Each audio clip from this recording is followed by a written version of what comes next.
بسم اللہ الرحمن الرحیم۔ السلام علیکم ناظرین۔ یزید کی والدہ کا تعلق قبیلہ محسون سے تھا۔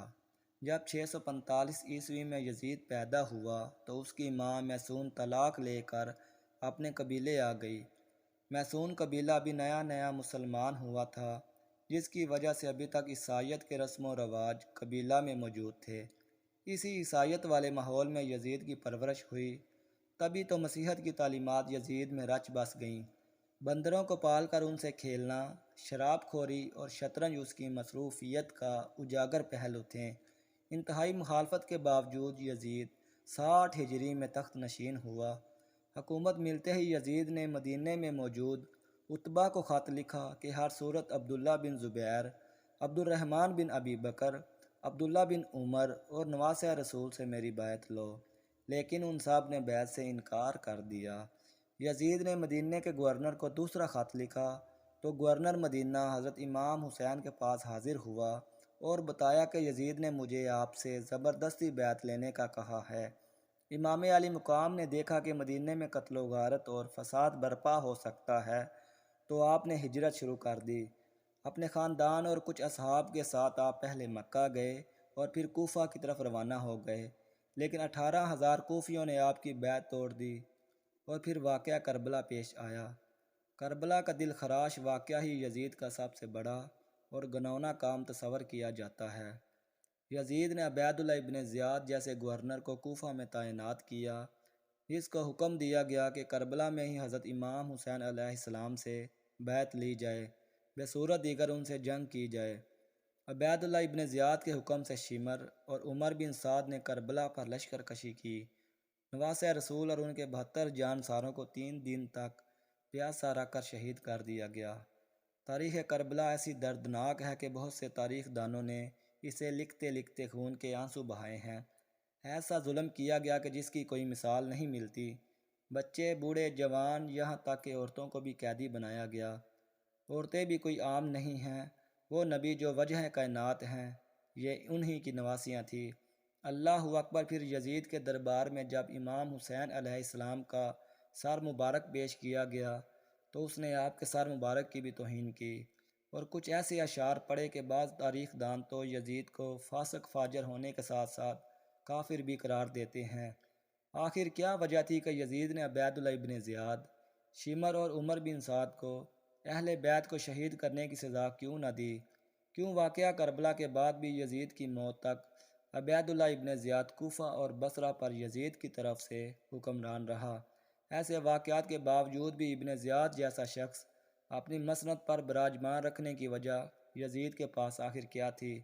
اب 63 ہجری میں مدینے کے لوگ یزید کی بیعت توڑ دیتے ہیں تو یزید کی فوج مدینے پر حملہ کرتی ہے، جس سے واقعہ ہرا پیش آتا ہے کہ جس سے 80 صحابہ کرام، مہاجرین اور انصار میں سے 700 تابعین اور اس کے علاوہ 10,000 مسلمانوں کو بے دردی سے مدینے میں شہید کیا گیا۔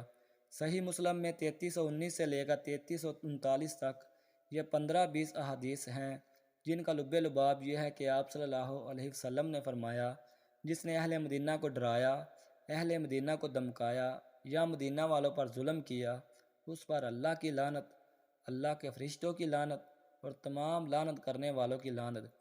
لیکن یہ یہاں پر نہ رکا اور مدینے کے بعد مکہ پر بھی حملہ کیا گیا اور خانہ کعبہ کی عمارت پر بھی سنگ باری کی گئی۔ بس پھر یزید کو دی گئی اللہ پاک کی مہلت ختم ہوتی ہے۔ اب اس ظالم، فاسق، فاجر اور شرابی کی موت آتی ہے۔ اس کی موت کے متعلق 3 طرح کی روایات تاریخ کتب میں ملتی ہیں۔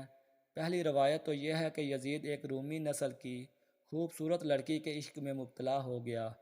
یزید نے اس لڑکی کو حاصل کرنے کی ہر ممکن کوشش کی، یہاں تک کہ اس کے سارے خاندان کو بھی مروا دیا، لیکن پھر بھی وہ لڑکی یزید کے ہاتھ نہ آ سکی۔ وہ لڑکی جب بھی یزید کے دربار میں آتی تو قسم اٹھاتی کہ مر تو سکتی ہوں لیکن تمہاری نہیں ہو سکتی۔ ایک دن لڑکی کے دل میں آیا کہ اس سے اپنے والدین کے قتل کا بدلہ لیتی ہوں۔ لڑکی نے یزید کو رنگ رلیا منانے کے لیے ایک جنگل میں اکیلے بلایا۔ ویرانے میں یزید شراب پی کر مست ہو گیا۔ وہ لڑکی نیم عریہ لباس پہن کر یزید کے سامنے بیٹھ گئی اور وہ شراب پیتا رہا۔ جب لڑکی نے دیکھا کہ یزید شراب میں چور ہو چکا ہے تو اس کو بستر پر لے آئی اور پھر مستیاں کرتے کرتے یزید کی گردن کاٹ دی۔ کئی دن تک یزید کی لاش وہاں جنگل میں ہی پڑی رہی، جس کو چیل کووں نے نوچ کھایا۔ ڈھونڈتے ڈھونڈتے یزید کے فوجی وہاں پہنچے تو پھر انہوں نے اس کو دفنایا۔ یزید کی موت کی دوسری روایت یہ ہے کہ 64 ہجری میں یزید ایک انتہائی موذی بیماری میں مبتلا ہوا، جس سے اس کی آنتیں جل گئی تھیں۔ وہ مچھلی کی طرح تڑپتا رہتا تھا۔ پیاس اس شدت سے لگتی تھی کہ وہ خود تالاب میں گر جاتا، لیکن گلا اس قدر بند تھا کہ ایک گھونٹ پانی بھی حلق سے نہ اترتا تھا۔ اسی حالت میں 3 دن رہنے کے بعد یزید کی موت ہوئی۔ یزید کی موت کی تیسری روایت یہ ہے کہ چونکہ یزید بندر پالنے کا شوقین تھا تو اسی شوق نے اس کی جان لی۔ ایک دن یزید نے ایک بندر کو وحشی خچر پر بٹھا دیا اور خود اس کے پیچھے گھوڑا دوڑانے لگا۔ جنگل میں پہنچ کر گھوڑے نے نواسہ رسول کے قاتل کو اپنی پیٹھ سے گرا دیا اور یزید کا پاؤں گھوڑے کی رکاب میں پھنس گیا۔ وہ گھوڑا دوڑتا رہا اور یزید زمین پر گرتے گرتے اس کا سر ایک پتھر پہ جا ٹکرایا، لیکن وہ گھوڑا نہ رکا یہاں تک کہ اس کا پورا جسم پامال ہونے لگا۔ یزید کی فوج نے جب یزید کی لاش کو دیکھا تو وہ کہنے لگے کہ حسین ابن علی کے خون کی یہی سزا ہے۔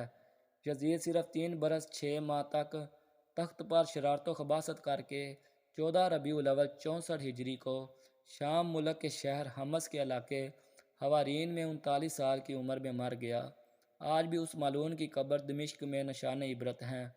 اللہ پاک ہم سب کو صحیح معنوں میں اور دکھاوے سے پاک نبی پاک صلی اللہ علیہ وسلم اور ان کی آل سے محبت عطا فرمائے۔ ہم بھی نبی آخر الزماں حضرت محمد صلی اللہ علیہ وسلم اور اہل بیت پر اپنی جان، مال اور عزت قربان کرنے والوں میں شامل ہو جائیں۔ اے اللہ پاک ہماری دعائیں قبول فرما لے۔ کمنٹ سیکشن میں آمین لکھنا مت بھولیے گا۔ شکریہ۔